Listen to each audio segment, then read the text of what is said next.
सर्वे सुखी न संतु सर्वे संतु निरामया।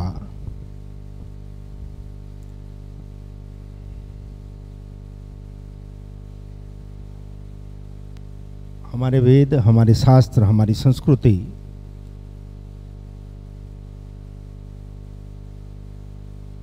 मानवीय जीवन के लिए,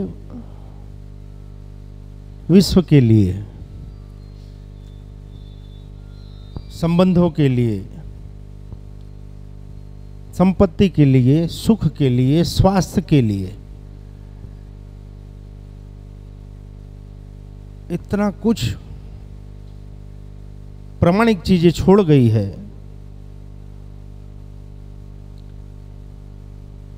लेकिन आज मुश्किल ये है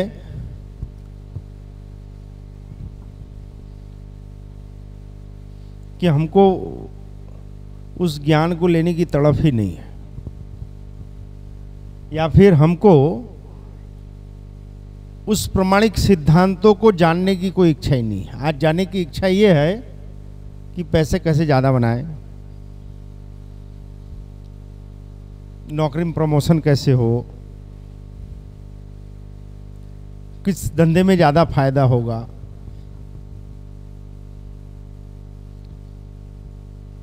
हम पैसों के खिलाफ नहीं हैं, संपन्नता के खिलाफ नहीं हैं, सुख के खिलाफ नहीं हैं, ऐश्वर्य के खिलाफ भी नहीं है,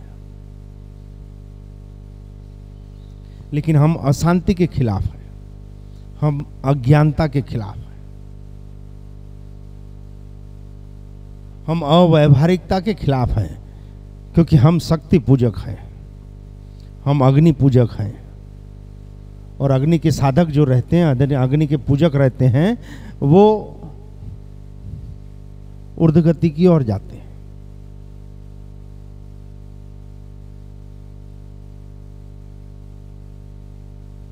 अधोगति की ओर कभी अग्नि का पूजक नहीं जाता।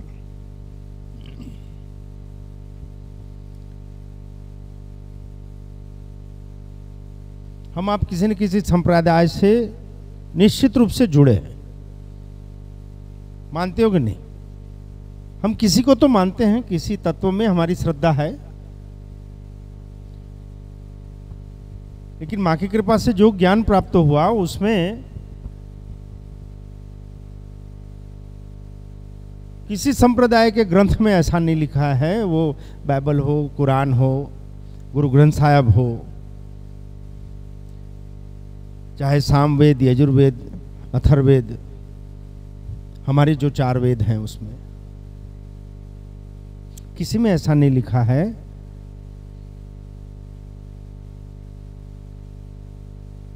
कि आप कुछ मत करो, ईश्वर तुम्हारा नौकर है, वो कर देगा। ऐसा किसी में नहीं लिखा है।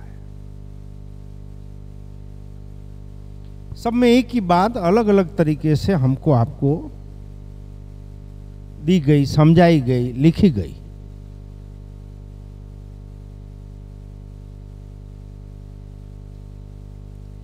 जब भी तुझको मार्ग न मिले, मैं मार्ग प्रशस्त करूंगा, ऐसा वेद बोलते हैं।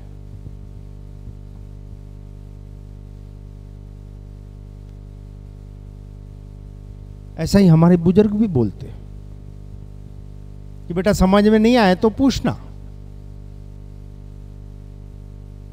अब कितने घरों में बुजुर्ग हैं आज की तारीख में? घरों में बुढ़े हैं,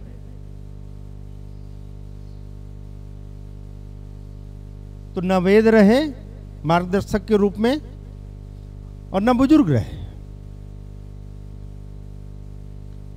बुजुर्ग और बुढ़ों में फर्क समझ में आ जाता है कि नहीं? माड़ी के यहाँ आ रहे हो तो बुढ़ों में और बुजुर्गों में फर्क मालूम है ना?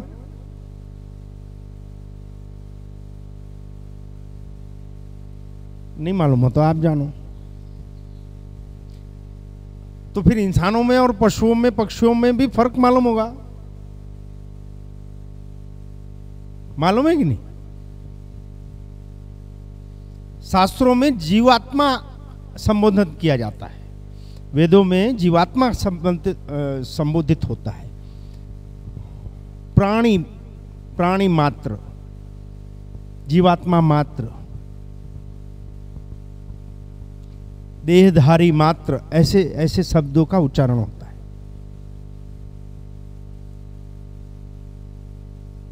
सभी वेदों में, शास्त्रों में, उपनिषदों में यही एक ही बात आती है कि पहले खुद को पहचान, स्थिर हो, सजाग हो, शुद्ध हो, संवेदना पूर्ण जीवन जियो।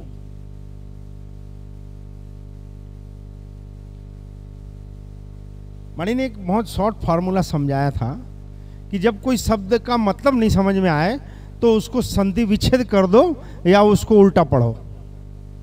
याद है? कई बोलते हैं संवेदना क्या होती है, पूछते ऐसा खजवाते रहते हैं। मेरे को ऐसी ऐसी खुजलियां बहुत अच्छी लगती है जिसको जो जीवात्मा से संबंधित हो या जीवन मूल्यों से संबंधित हो। वो संवेदना क्या होती है? अरे कुछ बताओ तो, जो समझ में आए वो बताओ ना। संवेदना पूर्ण व्यवहार होना चाहिए, हमारे जीवन में संवेदना होनी चाहिए, ऐसा बोलते हैं। क्या होता है ये? देख, सब डिग्री लेके जरूर घूमेंगे, उससे नौकरियां मिलेगी, जीवन सुखी नहीं होंगे। संधि विच्छेद कर दो। संवेदना, संवेदना, संवेदना, संवेदना जो तुमको और मुझको एक सी होती हो, वो संवेदना। ये किसी स्कूल में नहीं पढ़ाया जाता। और एक मुश्किल अभी के समय क्या है मालूम है? सबको पैसे बनाने की बड़ी भयंकर बीमारी हो गई। फिर पैसे क्या करना है ये नहीं मालूम।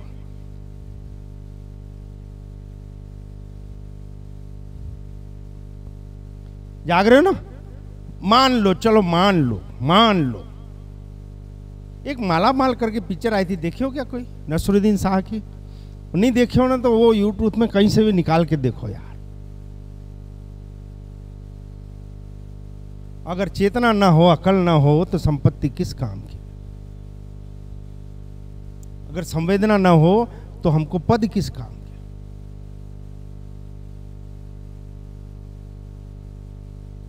विवेक ना हो तो शक्ति किस काम की?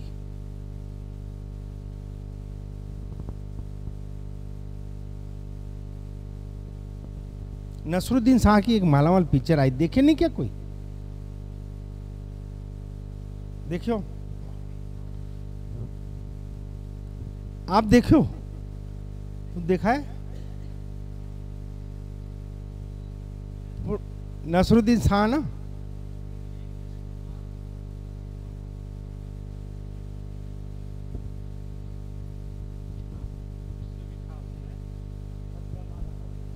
संपत्ति नहीं बनाना था। दो बुजुर्ग मिले, लोग बोलते हैं पिक्चर क्या देख रहा है, गंदी चीज है, तुम्हारी सोच क्या है, तुम क्या देख रहे हो? एक खिड़की में से आप बाहर नजर करो, दो जीवों ने, दो इंसानों ने खिड़की के बाहर देखा तो क्या दिखा? एक बोलता है कितना सुंदर कमल है, दूसरा बोलता है छी कितनी कीचड़ है।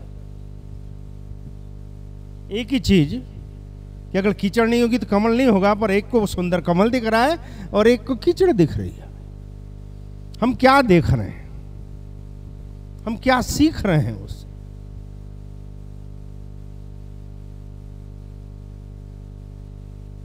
बड़े परमार जी, आपको धन्यवाद, आप पिक्चर देखियो, पर आपको थोड़ा डांटना भी है कि अपने लड़के क्यों नहीं दिखाए।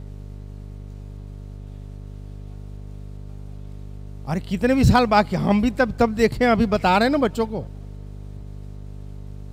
हर माँ बाप का ये फर्ज है कि जो अच्छा सीखने लायक हो वो संतानों को पास करो।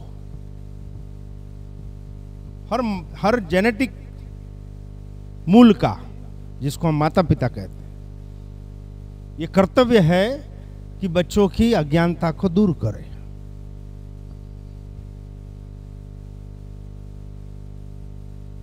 और जो उसके लिए अच्छा है उसको प्रोवाइड करें।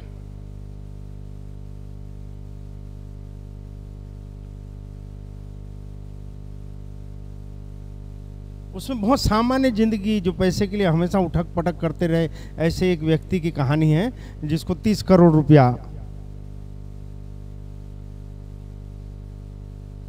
विरासत में मिलता है। सुना देता हूँ स्टोरी, हालांकि मैं कोई उसका प्रोपेगेंडा नहीं कर रहा हूँ, पर बहुत कुछ चीज़ें छू जाती है दिल दिमाग को, जो हमारे जीवन को, हमारे विवेक को, हमारी बुद्धि को, झंझ को बिल्कुल हिला के सजाग कर देती है।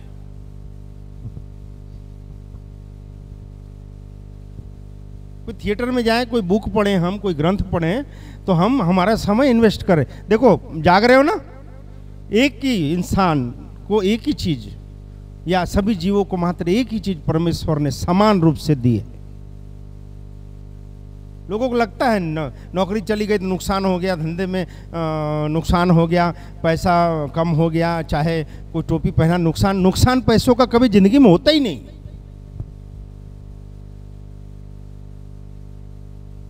पैसों का नुकसान कोई महत्व ही नहीं रखता यार। जो मूल्यवान है वो क्या है बेटा? एक समय, जो सबको समान रूप से है, और वो किसी को भी एक क्षण भी वापस नहीं मिल सकती। वो चाहे रंक हो या राजा हो, वो भिखारी हो, अज्ञानी हो, संत हो, महात्मा हो, वो व्यभिचारी हो, वो सदाचारी हो, एक ही समय इतना मूल्यवान कि अगर हम कहीं भी जा रहे हैं तो उसमें हमको सीखने क्या मिल रहा है, उससे हमें प्राप्ति तत्वों के रूप में क्या हो रही है? आनंद मिल रहा है, संतोष मिल रहा है, शांति मिल रही है, सुख मिल रहा है, सीखने मिल रहा है, अनुभव से हमारी आत्मा क्या समृद्ध हो रही है, तो हम उस समय को जी रहे। मुझको दया आती है उन लोगों पे जो दिखाने के लिए, फॉर्मेलिटी करने के लिए कहीं जाते हैं। मैं तो नहीं जाता हूं कि अगर नहीं जाएंगे तो बुरा लग जाएगा, नहीं जाएंगे तो लोग क्या कहेंगे, नहीं जाएंगे तो समाज क्या कहेगी। इस सिस्टम में हम नहीं जीते। हमारा दिल कहता है, एक चीज बहुत बढ़िया हमारी बताते हैं कि हमको आपको समय के साथ साथ ब्लैक बॉक्स दिए गए। ब्लैक बॉक्स किसको बोलते हैं? ब्लैक बॉक्स प्लेन में रहता है, प्लेन में कॉकपिट में लगा रहता है कि विमान में क्या हादसे का कारण है, या कॉकपिट में पायलट और को पायलट के बीच में क्या संवाद हुआ, या क्या परिस्थिति खड़ी हुई, उस छोटी सी छोटी माइनर बात को भी वो रिकॉर्ड करता है। थोड़ा सा भी अगर फुसफुसाहट भी होती है कॉकपिट में, कॉकपिट मतलब ड्राइवर का चैम्बर प्लेन का, वैसे हमारे इस कॉकपिट में, हमारे इस प्लेन में कॉकपिट में ब्लैक बॉक्स दिए गए हैं 2। नहीं समझे? ब्लैक बॉक्स एक यहां रहता है जिसको हम दिमाग बोलते हैं, और दूसरा रहता है, हमारी बार बार सत्संग में सिखाएं, एक बोलता है क्या होना, क्या होना, क्या होना, पैसा होना, नौकरी होना, पद होना, प्रतिष्ठा होना, धंधा होना, बंगला होना, गाड़ी होना, घोड़ा होना। ये ब्लैक बॉक्स ये क्या बोलता है? क्या नहीं होना। हमारे जीवन में क्या नहीं होना, वो इस डब्बे से आवाज आती है, इस बॉक्स से, और क्या होना वो इस बॉक्स से।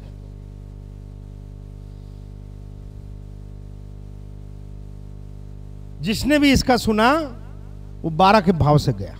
तात्कालिक लाभ जरूर दिखता है, क्या यस देखा हमने ये बना लिया, वो बना लिया, ये पा लिया, वो भी इकट्ठा कर लिया,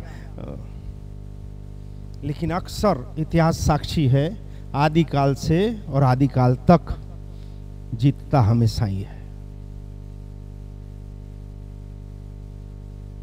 आप अंतर्मन का सुनो, आपकी आत्मा का सुनो, वो आपका परमात्मा है, आप उसका सुनो, वो क्या बोल रहा है।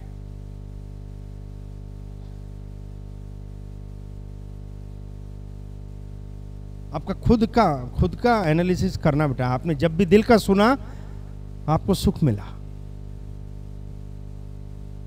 और जब जब आपने दिमाग का सुना आपको दुख मिला।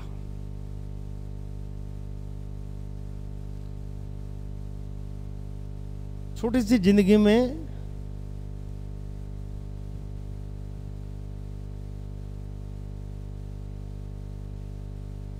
एक मुझे एक बात बताऊं, हम कभी किसी से राय नहीं लिए।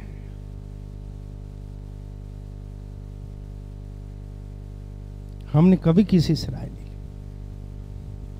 67 में जन्म है और 1993 क्या उम्र हुई? 93 और 67। हाथ गिनना चालू कर दिया। 25-26 साल की उम्र में पहली बार देव कृपा से भगवत गीता हाथ में आई।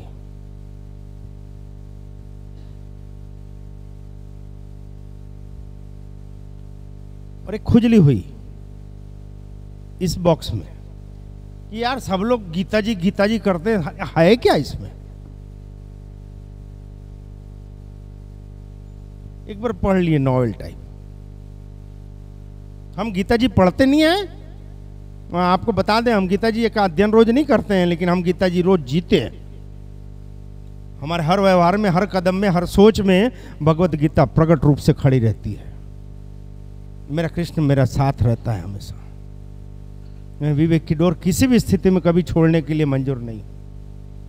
जीवन के सिद्धांतों से, मूल्यों से कभी समझौता नहीं किया आज तक, क्योंकि ये सिद्धांत और ये मूल्य धर्म संगत है। एक बार नॉवेल टाइप पढ़ लिया,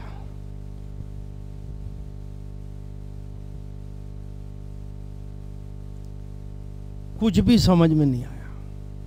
क्योंकि एक संकल्प था कि मैं पढ़ूंगा, इसलिए पढ़ लिया, समझ में नहीं आया। और सही बात है, समझ में आने, यहां भी कई लोगों को बहुत कुछ समझ में नहीं आता। स्पष्ट हिंदी में और खड़ी भाषा में बोलते हैं कि आप यहां किसी के लिए नहीं आते हो, आप खुद के लिए आ रहे हो। क्या सुखी होंगे और क्यों होंगे? मेरे को एक बात बताओ यार, सुखी होने के कौन से काम किया है कि आप सुखी हो या आप स्वस्थ रहो? ऐसा क्या आप वर्जिश करते हैं? क्या आप पौष्टिक खाते हैं? क्या आप पॉजिटिव या अच्छी सोच वालों के साथ उठते बैठते हैं? क्या आप अच्छा चिंतन करते हैं? ऐसा कौन सा काम करते हैं कि हमारा शरीर, हमारा मन, हमारी आत्मा प्रफुल्लित रहे, वो खुश रहे, वो सबल बने? ऐसा कौन सा हम काम करते हैं 24 घंटे में? खुद से सवाल करना। जानवरों टाइप के बस समय पे भोजन मिल जाए, लोगों को दिखाने के लिए हमारे पास पैसा हो, लोगों को रोब जानने के लिए हमारे पास नौकरी होनी चाहिए, दिखाने के लिए गहने और कपड़े अच्छे होने चाहिए, खुद को अच्छा लगे, ऐसा हम कब क्या करते हैं बताओ? आपसे पूछ रहा हूं, आप खुद से पूछना बेटा कि आप खुद को अच्छा लगे ऐसा समय कितना जीते हो एक दिन में?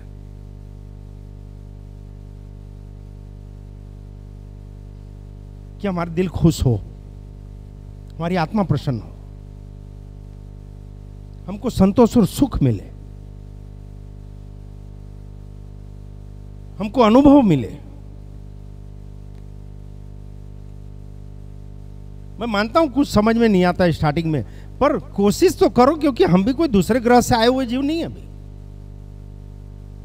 खुद के अनुभव बता रहे हैं। अगर सीख सकते हो तो तुम्हारी जिंदगी चेंज हो सकती है, और नहीं सीखना हो तो मेरी जिंदगी में कोई फर्क नहीं पड़ेगा।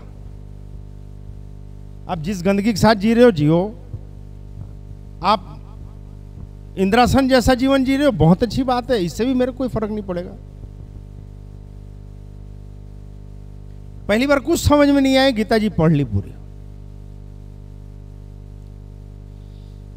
पूरा पढ़ने के बाद जब हम पढ़ते हैं तो हमारी आंखों की इंद्रिय काम करती है, मस्तिष्क भी काम करता है, और अंतर्मन उसको रिकॉर्ड करता है।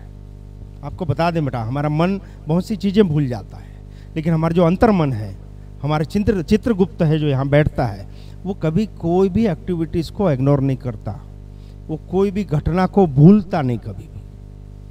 इसलिए सजाग होके आपको बोलो, खुद को बोलो कि जो भी करो आप अच्छे लोगों की संगत, अच्छे साहित्य, अच्छी बातें सुनना, अच्छी चीजें देखना। भले उस समय उसका महत्व समझ नहीं आएगा, कुछ समय के बाद क्या होगा कि आपका सबकॉन्शियस माइंड, आपका अंतर्मन उसको रिपीट करेगा, उसको याद करेगा, और आप में थोड़ी सी भी चेतना होगी तो आप उधर खिंचाना चालू होंगे। गीता जी पढ़ तो लिए, समझ में कुछ नहीं आया, और 2-3 दिन के बाद फिर चिंतन होने लगा, ये क्या लिखा था यार उसमें। अब वो खाली नॉवेल तो है ही नहीं यार, जो आज 5000 साल से और इतने ऋषि मुनियों, इतने संतों के मुख से बार बार वो रिपीट किया जा रहा है, उसके बारे में बताया जा रहा है। बात तो श्रद्धा की है, इस खून में इतनी श्रद्धा भरी हुई है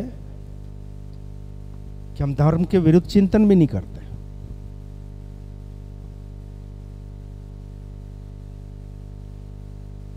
और श्रद्धा को किसी के एविडेंस की जरूरत नहीं पड़ती यार। गीता जी में कहीं कृष्ण जी ने साइन किए है क्या, कि रामायण में श्री राम जी ने साइन किए कि हाँ भाई एंथेटिक।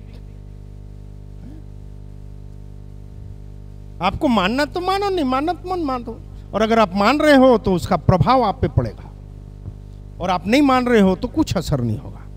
ये चीज हर जागृत स्थानों में काम करती है बेटा।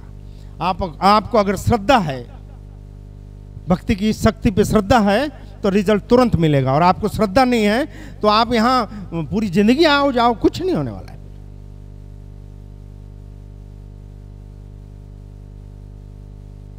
एक बात बताओ, आप पढ़े लिखे हो सब लोग, वो ये चीज जल्दी समझ में आएगी। अगर ये बोलें कि भाई फलाना इस कॉलेज से या इस यूनिवर्सिटी के 8-10 विद्यार्थी निकले जो कलेक्टर बन गए, एसपी बन गए, हमारे बच्चे का एडमिशन भी हम वहाँ करा दें, बात समझ रहे हो? जिस कॉलेज से, जिस यूनिवर्सिटी से 8-10 कलेक्टर और 8-10 एसपी, सुपरिटेंडेंट ऑफ पुलिस हो गए, ऐसे विद्यार्थी निकले, और हमारे संतान की वहाँ एडमिशन करा दें, तो क्या वो कलेक्टर बनेगा? गारंटी है? वो सुपरिटेंडेंट ऑफ पुलिस बन जाएगा? कोई गारंटी है? तो क्यों नहीं है भाई? भाई इतने निकले हैं तो हम भी बन जाएंगे यार, क्यों नहीं? क्यों नहीं बनेगा बताओ, क्यों नहीं बनेगा? अरे अब कुछ तो बोलो, क्यों नहीं? पढ़े लिखे हो कि नहीं भाई? अच्छी अच्छी नौकरियां कर रहे हो, क्यों नहीं बनेगा? हाँ जी, और रोज जाएगा, लाइन मारेगा, वापस आएगा तो हो जाएगा। घर से गाड़ी उठाएगी लड़की, निकली, मुंह में स्कार्फ मुंह कान बांध के कि दिख ना जाए किस लौंडे के साथ घूम रही हूं, वो जाएगी कॉलेज में, घूम के आ जाएगी, और वो कलेक्टर या एसपी बन जाएगी। अगर एक छोटी सी इतनी चीज है कि हम खाली स्कूल कॉलेज जाने आने से कोई हमारे को पदवियां नहीं मिलती बेटा, हमको उसके लिए प्रयत्न करने पड़ते हैं। तो ऐसी जागती ज्योत, और हम सोचे श्रद्धा भी नहीं, यहाँ खाली आए और जाएं और माँ की दया हो जाए, तो होने वाली भी होगी तो मैं आड़ा आ जाऊंगा। यहाँ अंधों पे कृपाएं नहीं होती बेटा, और जरूरतमंद आज तक कोई खाली नहीं गया और न जाएगा कभी। जो सही दुखियारा है बेटा। एक बात बोलते हैं, धूप आरती के बाद एक मंगलाष्टक बोलते हैं, उसमें दूसरी लाइन आती है कि शरणे आवेला ने साचवे अने शरणे राखे सदा। माड़ी का ये वचन है, जो भी मेरी शरण में आ जाए उसको संभालूंगी मैं, और उसको सदा साथ में रखूंगी, उसके साथ रहूंगी नहीं। क्या माड़ी? साथ रहूंगी नहीं, साथ में रखूंगी अगर रहना चाहे तो। और शरण में आ गए हो कि नहीं, ये आपसे अच्छा कौन बता सकता है? बताओ। हाँ जी, तन से तो यहां बैठे हो, फिर ऊँग रहे हैं अपन। सिस्टम में सब गलत घुसा दी गई है अपन के समाज में, सिस्टम में बिल्कुल गलत घुसा दी गई है।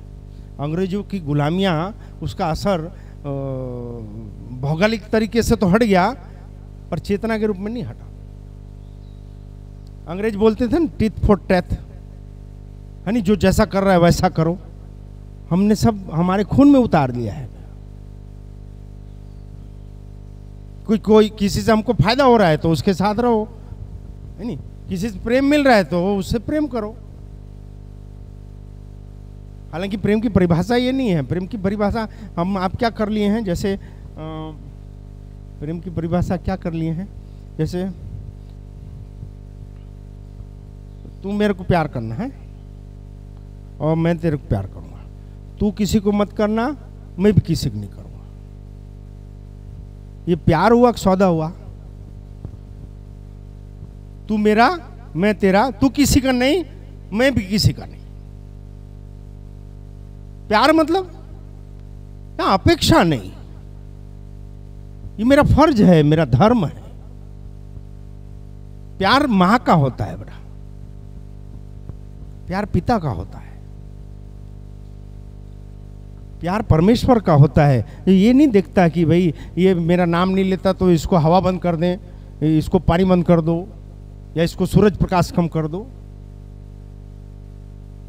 अपेक्षा ना हो, तू जैसा भी है, तू जैसा भी है।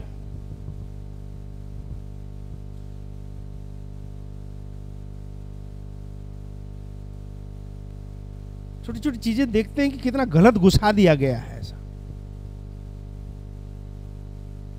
ये चाणक्य भैया के स्कूल से बहुत सारे बच्चे आए थे, 300-400 बच्चे आए थे, पूरी पूरी बसें भर भर के। क्यों आए थे मालूम है? टीचर लोगों की इच्छा थी माणी धाम में जाने की, इसलिए सब बच्चों को उठा के बस में भर भर के यहाँ लाए। प्रिंसिपल बोले कहाँ जाएंगे? तो जाना था पाताल भैरवी, रूट में पाताल भैरवी था। बोले नहीं माणी धाम जाएंगे। तो 5-6 बसें भर के सब बच्चे आए। जाग रहे हो ना? बच्चों की क्या हालत कर डालते हैं हम लोग। वो आए, सब लोगों को लाइन लगे, सीधे खड़े रहो, सीधे खड़े रहो, सीधे खड़े रहो। तो बेचारे playing nursery KG 1 2 class 1 line से सब खड़ा, यहाँ खड़े थे, देख रहे थे प्रिंसिपल क्या कर रही है, फिर मैडम क्या कर रही है। चलो आंखें बंद करो, आंखें बंद करो। अब वो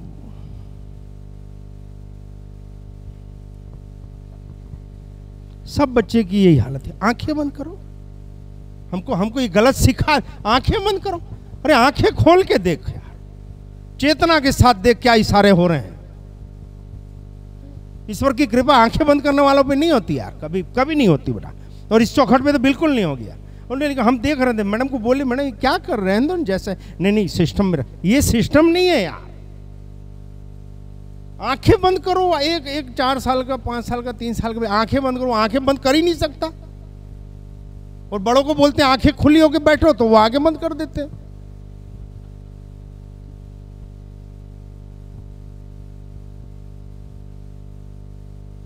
प्रार्थना करनी जरूरी है, स्थिर चित्त होके।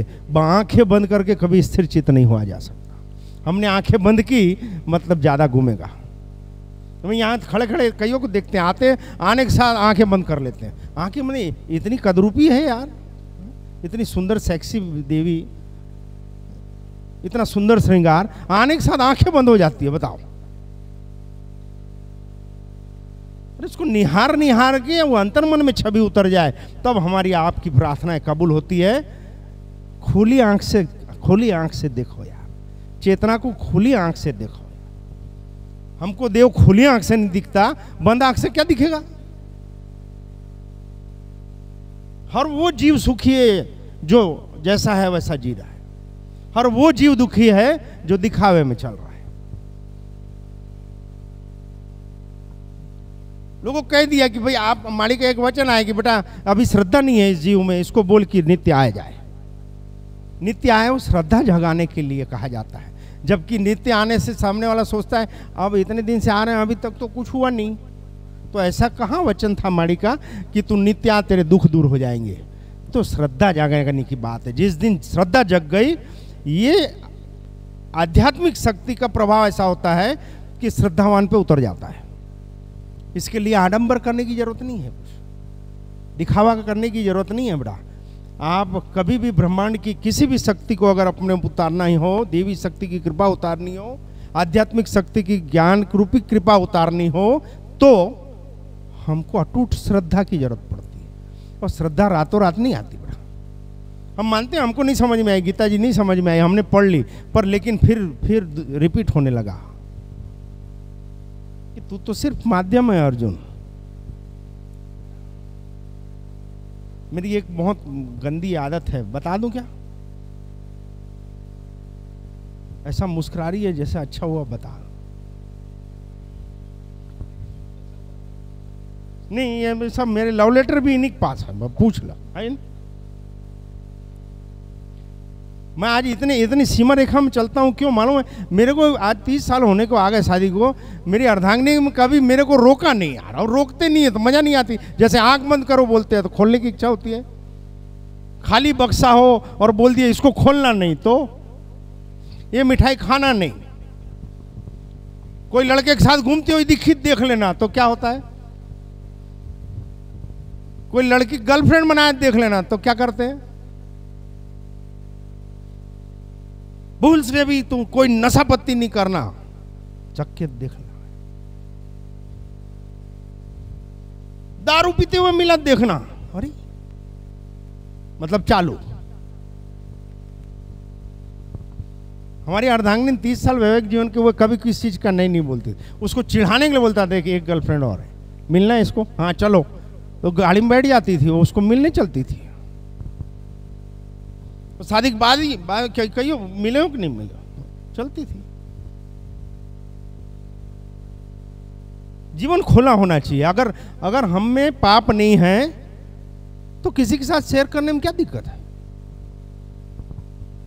वो हमारा पति हो पत्नी हो, अगर हमको उससे प्यार है तो हमारी अगर कोई एक्टिविटीज है, हमारी कोई आदत है, तो उसको खोल के बताने में क्या दिक्कत है?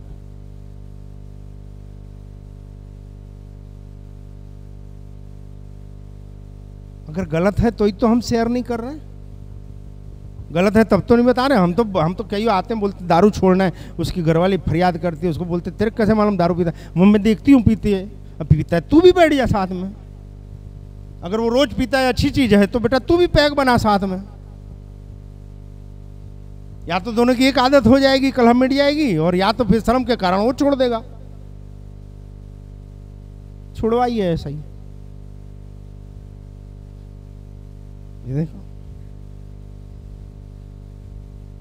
अब लेवल लेटर छुपाने में दिक्कत होती है, घरवाली को मालूम पड़ जाए तो बोले इसको आप रखो, पढ़ लो, रखने जैसे हो तो रखो। वो अभी तक रखी हुई है,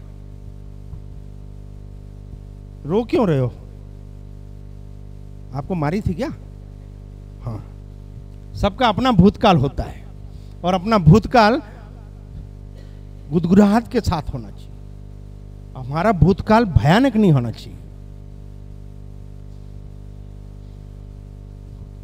तो जैसे लोगों को समझ में नहीं आता कि यहाँ क्या आदेश हो रहा है और उसके परिणाम कितने शुभ होंगे, वैसे गीता जी के अध्ययन से नहीं समझ में आया, लेकिन चिंतन चालू हुआ, तीसरे दिन बाद फिर खोलने की इच्छा हुई, और दूसरी बार जब उस बुक को खोले तो मात्र 12 अध्याय पढ़ने में 100 दिन लग गए, और उसके बाद कभी गीता जी को हाथ नहीं लगाए। लेकिन उसके बाद हम गीता जी के साथ में जिए कि आज के बाद अगर मैं इस मृत्यु लोक में सदैव मानव जीवन के रूप में अगर मैं जी रहा हूं तो वो तेरी इच्छा है, और अगर तेरी इच्छा है तो मेरा कुछ बुरा हो ही नहीं सकता।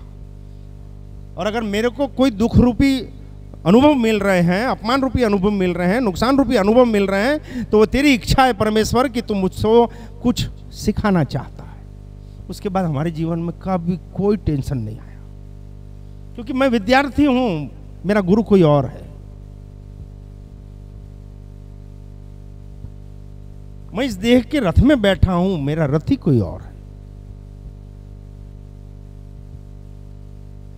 वही मुझको प्रेरणा देता है, वही मुझको बल देता है, वही मुझको साथी देता है, वही मुझको संपत्ति देता है, वही मुझको आदेश करता है कि क्या करना है। और धीरे धीरे ये स्थिति हो गई कि कहीं कोई दुख नहीं दिखता तो नहीं कोई सुख दिखता है। हर काम हमारे किए हुए क्रियाओं का प्रतिक्रिया दिखती है। तो समझ में आता है कि चेतना के साथ जीना कितना महत्वपूर्ण है, सजागता के साथ जीना कितना महत्वपूर्ण है। ये समझ में आता है कि साक्षात पुरुषोत्तम श्री कृष्ण साथ में हो, और उसके बाद भी संपूर्ण नर अर्जुन अगर डिप्रेशन में आ सकता है तो हमारी आपकी औकातें क्या है? और उसको निकालने के लिए भी व्यवहारिक तरीके से कृष्ण उसको समझाते हैं। कब तक? जो भी सवाल वो करता रहा तब तक। यहाँ तो हमारे सवाल क्या रहते हैं, मेरी तकलीफ कब दूर होगी, मेरी प्रॉब्लम कब दूर होगी, मेरे को नुकसान कब दूर होगा। ये तेरी प्रॉब्लम है यार, जो देह धारण करने के बाद की और देह छूटने के पहले तक है। मुझसे अगर कुछ अनुभव लेना है तो वो आत्मा से संबंधित होना चाहिए, वो जीवन मूल्यों से संबंधित होना चाहिए। इतने समृद्ध ग्रंथ है हमारे आपके पास यार। अरे हम तो बोल रहे हैं उसको नॉवेल समझ के तो पढ़ लो। सुखी होने की चाबियां हमारे आपकी उसमें मिलेगी, नौकरियों में और पैसों में नहीं मिलेगी। संबंधों की गरिमा क्या है, सजागता क्या है, लेकिन सब गड़बड़ करके पेश कर दिया गया हमारे आपके सामने। जैसे जैसे जैसे गांधी जी क्या बोलते हैं, अहिंसा परमो धर्म। हाँ जी, हम किसी के खिलाफ या किसी के फेवर में नहीं है, मैं जीवन की मस्ती की बात कर रहा हूं जो हमारे वेदों से मिलती है। ऐसा बोल गए हैं कि नहीं, अहिंसा परमो धर्म, कोई एक मारे दूसरा गाल कर दो, लेकिन ये पूरा आदेश नहीं दिया गया हमको। पूरा आदेश ये है वेदों का कि अहिंसा परमो धर्म, पर धर्म रक्षिता अहिंसा परमो धर्म, कि धर्म की रक्षा के लिए अगर अहिंसा की जा रही है तो वो परम धर्म है। नहीं समझ में आई? अहिंसा परमो धर्म है, लेकिन अगर धर्म की हानि हो रही है तो हिंसा करना परम धर्म है। शांति के लिए युद्ध करना बहुत जरूरी है, अत्याचारी और आताताइयों के अंत के लिए युद्ध करना जरूरी है। लेकिन नहीं, वो आधा पिरस दिया गया, कोई एक मारे दूसरा मार लो, फिर तीसरा मार लो, फिर आत्मा को, अपनी आत्मा को हीन भावना में ले आओ। हम तो कुछ कर ही नहीं सकते। उल्टा सिखा दिया गया और हमने सीख लिया।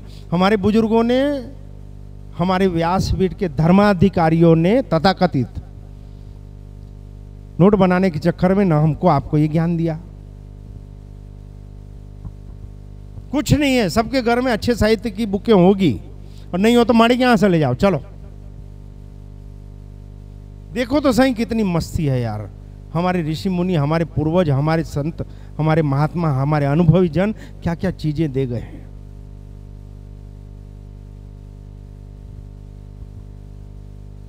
सद्भावना समझ में आई? सद्भावना समझ में आई? सद्भावनापूर्ण जीवन मानवता कहलाता है। संवेदनापूर्ण, संवेदना का मतलब समझ में आया? समवेदना, संवेदना क्या होती है? भूख मुझको और तुझको एक सी लगती, अपमान की पीड़ा मुझको और तुझको एक सी लगती है, चोट की पीड़ा मुझको और तुझको एक सी लगे। वो जात पात नहीं देखेगी, वो ऊंच नीच भी नहीं देखती।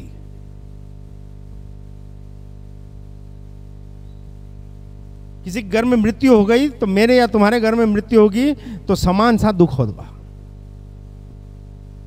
खुशी भी समान सी होगी। इन चीजों में समानता हमारी मानवता को समृद्ध करेगी। कोई तकलीफ में है तो तालियां कूटना जरूरी नहीं है, परीक्षा की घड़ी में है तो तालियां कूटने की जरूरत नहीं है। आज अगर वो डाउन फ्लो में है तो उसके लिए हमको तालियां कूटने की जरूरत नहीं है।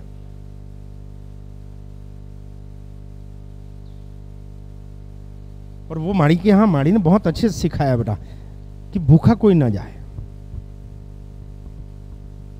अन्न के लिए दरवाजे हमेशा खुले, ज्ञान के लिए हमेशा खुले, प्रेम के लिए दरवाजे हमेशा खुले। जीवन जीने के लिए अच्छी अच्छी क्या जरूरतें हैं हमारे ज्ञान के रूप में, अनुभवों के रूप में, दरवाजे हमेशा खुले। लेकिन हम इसके लिए तो आते ही नहीं।